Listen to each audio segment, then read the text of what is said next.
26 que les députés et sénateurs ont adopté la loi sur les référendums qu'ils trouvent ici la reconnaissance du Rassemblement pour la souveraineté, parti politique, branche du peuple qui leur a donné ce mandat. Et donc, nous avons suivi la sortie médiatique de certaines confessions religieuses qui semblent évaluer la pertinence de la question sur la révision ou le changement de la Constitution. La SENCO s'est prononcée ouvertement en disant non au référendum. Est-ce que la SENCO est l'unité de mesure de la tendance populaire? Est-ce que l'opposition a-t-elle eu mandat du peuple? Je tiens à rappeler ici que l'article 5 de la Constitution donne le principe. Et donc il s'agit du peuple. Seul le peuple est souverain. Vous savez que veut dire souverain? Cela veut dire simplement qu'au-dessus du peuple congolais, il n'y a aucune autre personne, aucune institution, même le président de la République ne peut s'en substituer. Vous le savez très bien que l'article 217 de la même Constitution prévoit la révision de cette Constitution en donnant les modalités. Soit on passe par la mobilisation des 100 000 signatures.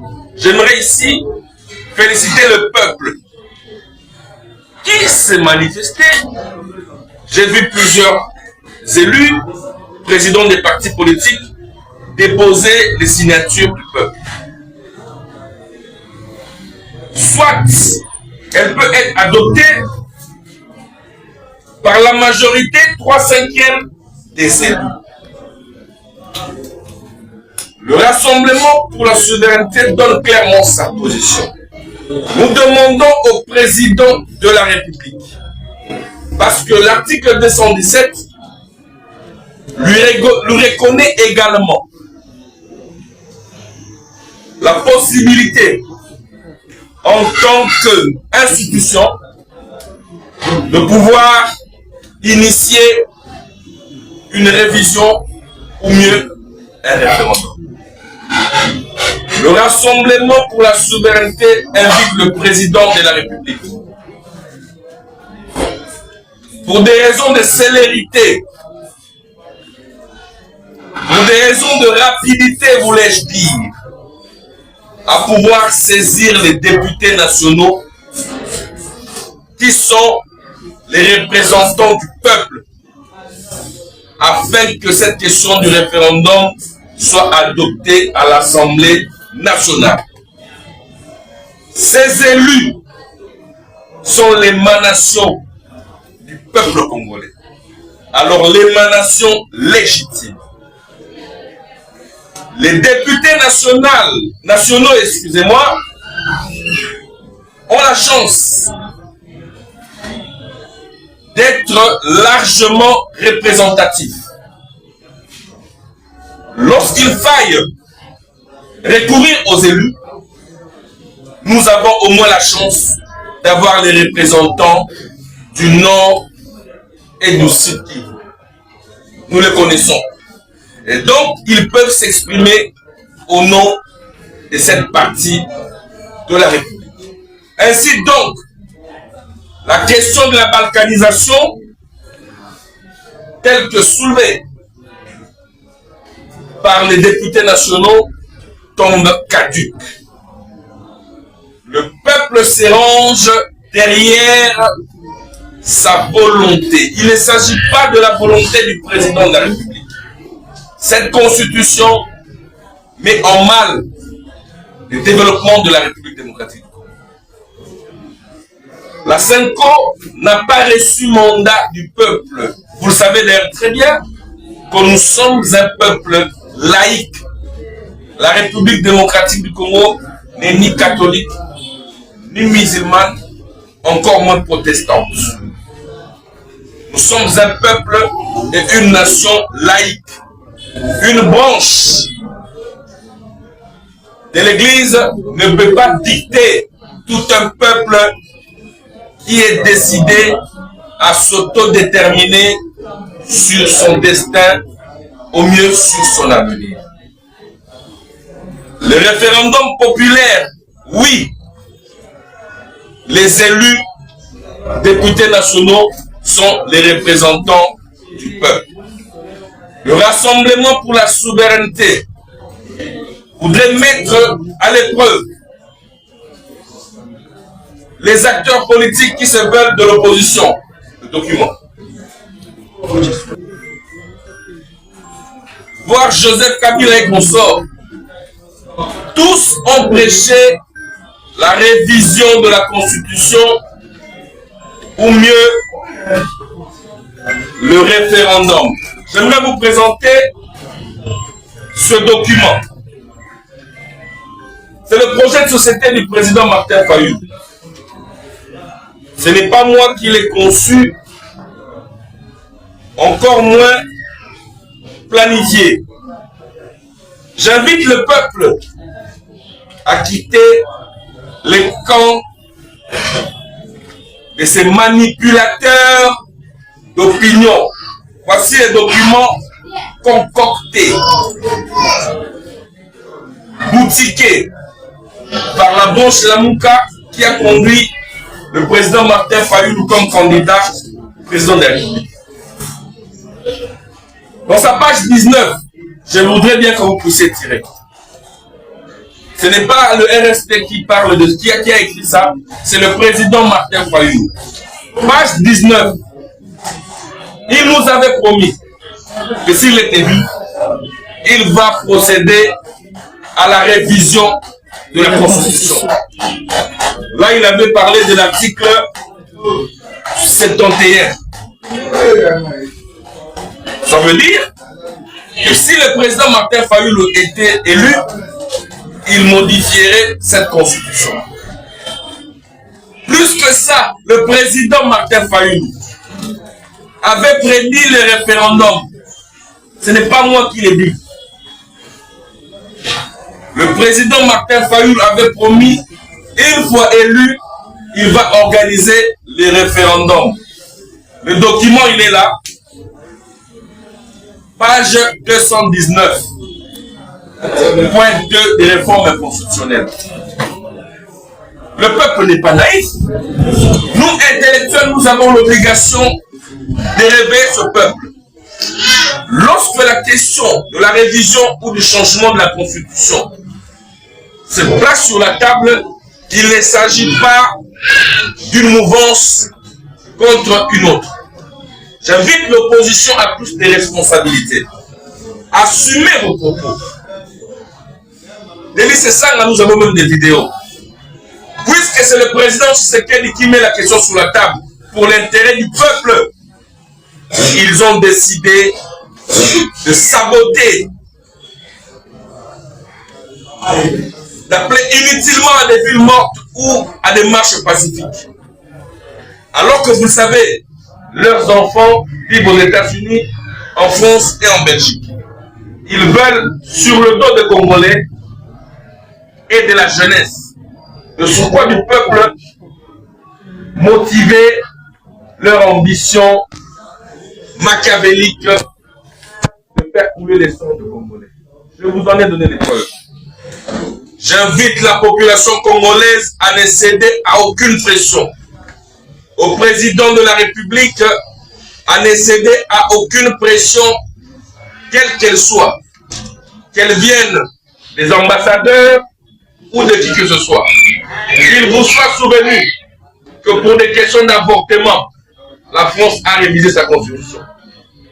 Pour des questions aussi banales, la Belgique est prête à réviser sa constitution. Le peuple dit ceci: nous devons changer cette constitution. Je pense que s'il y avait possibilité de consulter nos frères du Nord et du Sud Kivu, ils seront d'accord avec nous que cette constitution fragilise nos frontières. Heureusement que nous avons des députés nationaux. Le RSD demande au président de la République de saisir les deux chambres en congrès afin que nous puissions passer au référendum constitutionnel. Je vous remercie. Merci. Merci beaucoup, président Ivan. 3, 2, 1, 0, c'est parti. Message de félicitations IRCTCPS à son Excellence Félix Antoine Tshisekedi Tshilombo, président de la République, chef de l'État et premier sportif congolais. Le rassemblement des compagnons d'Étienne Tshisekedi pour le changement et le progrès social, RCTCP son sigle, vous adresse ses plus sincères et chaleureuses félicitations à vous, président de la République, chef de l'État et premier sportif congolais, pour vos efforts inlassables en faveur du sport en général et du football en particulier. La qualification historique de la République démocratique du Congo à la Coupe du Monde 2026 et la prestation remarquable de nos léopards lors de leur premier match face à l'équipe du Portugal constituent des résultats encourageants qui témoignent de l'attention particulière que vous accordez à l'encadrement et au développement du sport national. Ces avancées sportives sont le fruit d'une vision claire, d'un engagement constant et d'un soutien soutenu par vous à notre équipe nationale. Les populations congolaises, dans toute leur diversité, et plus particulièrement nos compatriotes de l'Est, demeurent reconnaissants pour votre détermination et votre combat en faveur de la restauration de la paix, de la sécurité et de la sauvegarde nationale.